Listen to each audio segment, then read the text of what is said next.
With this particular job, they want to say textbook, but sometimes things don't work in that particular way. So you have to always expect the unexpected and be ready. That's what I love about my job too. That I do.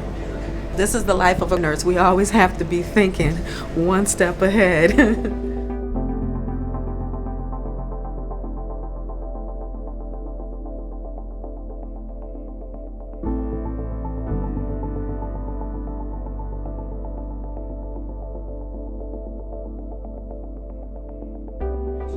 So Natalie is an 18-year-old. She had a bone marrow transplant, and today she's going to go home. So it's kind of a big deal. There's a lot of teaching involved. So we're going to do her own Neupogen shot today, which is a sub-Q injection.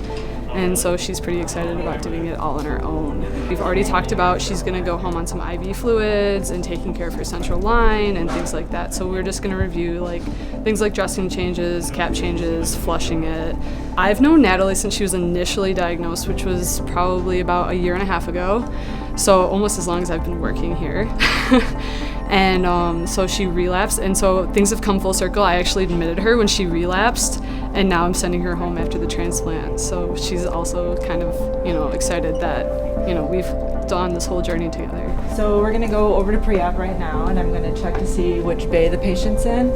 After that, then we'll go see the patient. We're gonna check consent, check any allergies, talk to the patient and give them a brief description of what's gonna happen next. Usually anesthesia and a pre-op nurse is also in the room. So we just checked in the patient. Everything is fine, and she'll be coming back to the room with anesthesia when we're ready.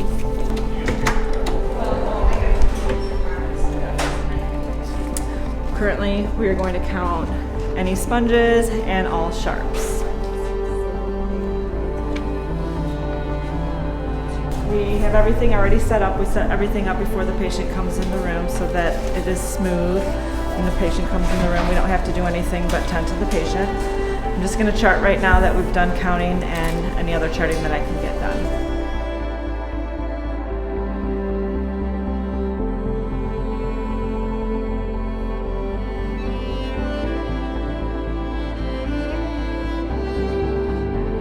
The first time I met John was probably a few months ago when he was first diagnosed. And I had taken care of him, I think, when he was first going to be starting treatment. When a family receives the initial diagnosis, it can be really tough. And a lot of times there's not really much you can say. A lot of times it's best just to kind of let them be with their family and talk with each other and grieve with each other. And it's always good for the nurse to be there and to offer comfort. I mean, I'm doing pretty well with it so far, and I know that there's been nurses on the floor that have been here for like 20 or so years, and I don't know how they do it, but hopefully I can be like them one day. So as charge, I'm responsible for admits and discharges that come into the SICU, monitor the patients in relation to how their disability is, if they're a good fit for maybe a double, and maybe they have to be singled now because they're too sick to be doubled. So I can pull a nurse out of one assignment, kind of shuffle assignments around. And then as charge, I'm also backup rapid response. So if rapid response is on a call, I will field the second call. And if there's a third call, then we pull somebody from ECMO or somebody that's not quite as busy.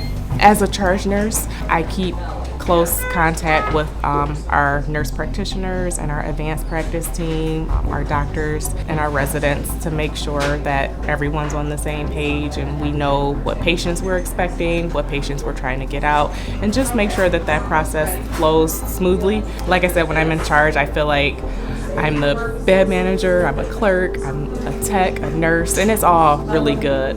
So our patient that we had to travel with needed to go down for a head CAT scan. She came to us previously, and we had the first one, but we needed to get another one to compare for the two because we don't have good neural functions on her. And when they're on ECMO, it takes a whole crew of everybody to work together to get them down there. So we have to make sure we have our ECMO specialist with us, our fellow respiratory therapy, and then the two nurses and maybe even a tech to go along.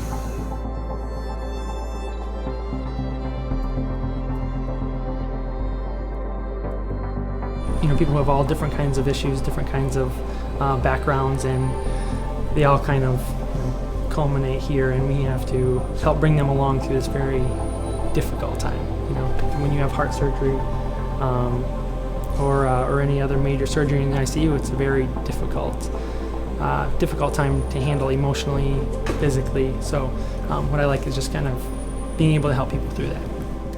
My grandmother was a nurse. Both my mother and my father were both nurses. I never liked Barbies or any of that kind of thing, but if somebody did give me a doll, I was giving it fake shots and putting bandages on and trying to take the blood pressure. With me, I knew it. I always knew that I wanted to be a nurse. Well, one thing I do, especially in a bigger facility like this, there's definitely a large volume of patients. And one thing I will do is I'll try to get to know patients a little more, and it humanizes them a little bit. That kind of helps me to put in perspective that each person that comes through here has a different story that is unique. My little brother actually was diagnosed with meningitis at a young age, bacterial, and he was in the hospital growing up for 8 years and just in and out. And so I pretty much lived in the hospital, and I think that I was just so comfortable in the hospital that that's honestly like what I kind of had passion for, and seeing the nursing care that my brother got really did give me the motivation to go to nursing school. Sometimes in simulation experiences, people just kind of look at a lot of different things and they think they're here to just view it and not play an active role.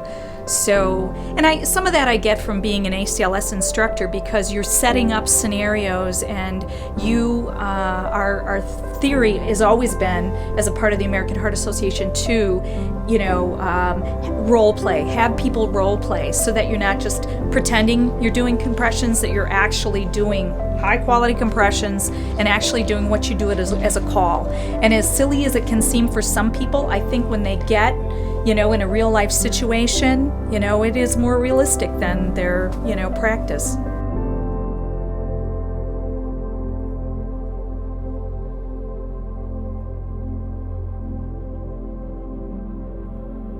The kids are kids first and sick kids second or third or fourth. They're really not interested in being sick. They're really just here being kids. They want to go to the playroom, they want to do this and that. And then the teenagers, that's less true, or the young adults, but you really get to know the kids and the families, and you get to be really involved with them. And it's not just the kid you're taking care of. You really are involved with generations, and you get to interact with everybody, and you're really taking care of the whole family unit. It's not just about your patient at all, ever.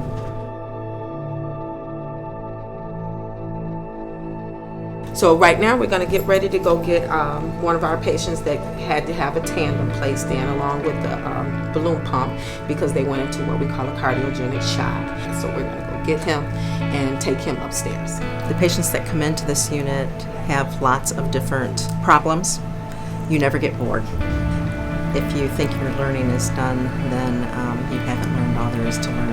I transitioned to a charge nurse role for 4 to 5 years, and then now in the last month have transitioned into the clinical supervisor nurse role here. I'm available for our patients and their families and for the staff. My goal is to be the ultimate mentor for everyone and be an advocate for our patients and their families.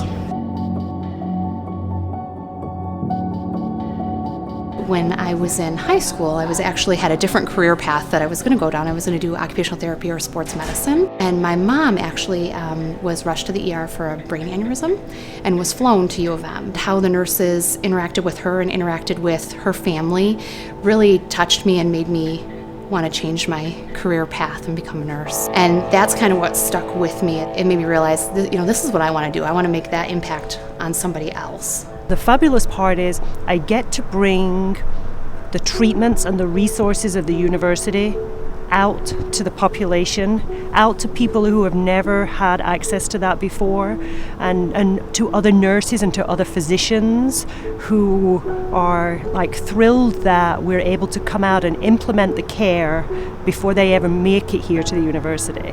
So it's a great feeling to be able to take the Michigan difference out there and provide it before they're ever even transported here. Well, the one positive thing about the ER is that doctors are right next to nurses, who are right next to the paramedics, who are right next to the clerks. So we all work together, and we're right next to the patients. So we're constantly working together to help the fastest and in the best way. So it's really nice to know that you constantly have the support of your team within 15 feet of you at all times. We have a lot of people around here to support us, and I think that the nurse is kind of the center of it, because the docs will come and talk to you, the nurse practitioners or advanced practice team, any different members will come talk to you, respiratory therapy is talking to you, PT, OT, everyone's coming to you to ask questions as the nurse, and you need to know what's going on with your patient so you can keep everyone informed and try and make sure they all have the same information. So it's important though, because it definitely helps us provide better care for the patients. I came to work at University of Michigan after being a patient of Dr. Beauvais. I had a congenital heart defect that wasn't diagnosed until after I had my kids. So I came here and was up on PC2 as an adult, and had a nurse who very much took care of me. I really realized that what nursing wasn't. It is drips, and it is skills, and it is all the things that we do.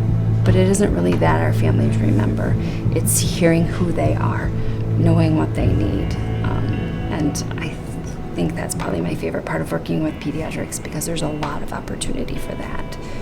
The families and the kids are so great to work with, and it's always changing. There's always new things to learn. It's not repetitive in any way. And we take care of the same kids for sometimes years, so they're like part of your family after a while. You get to know them really well, and you look forward to seeing them, and they look forward to seeing you.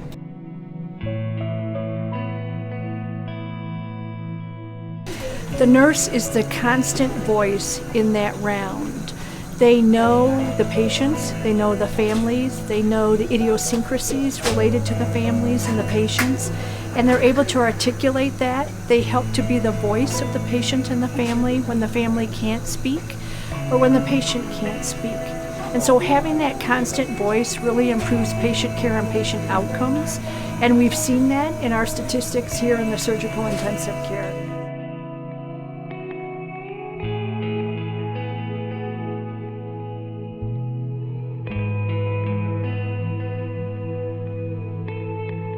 She's my senior. She taught me everything I know. So yeah, she is really good at her job. Oh my God, they are really taping. I was joking. We have a lot of fun here, that's why. I did say it's entertaining every day. It is. Learn something new every day. Every day. Lots of respect from our patients. They appreciate us. Rachel and I both got cards last week, and I got amazing and she got wonderful. So our family debate at home has been, is it better to be wonderful or amazing? That's right. That was our conversation this week. Grandpa said wonderful, Grandma said amazing. Yeah.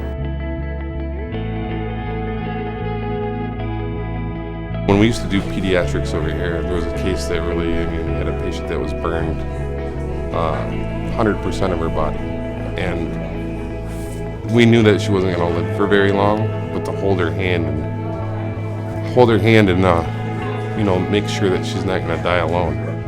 You may see somebody's last moments on earth here, and hopefully we can make a difference. Sorry.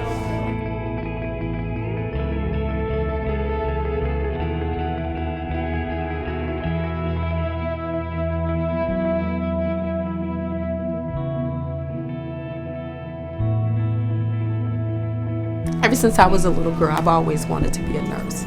So I like coming to my job every day. I really love what I do. Knowing that when I'm coming in here that I'm going to take care of someone and hopefully make a difference in someone's day is what gets me up. I rarely leave my seat. I may take a lunch, I may not. Because it's my responsibility for 12 hours to care for them.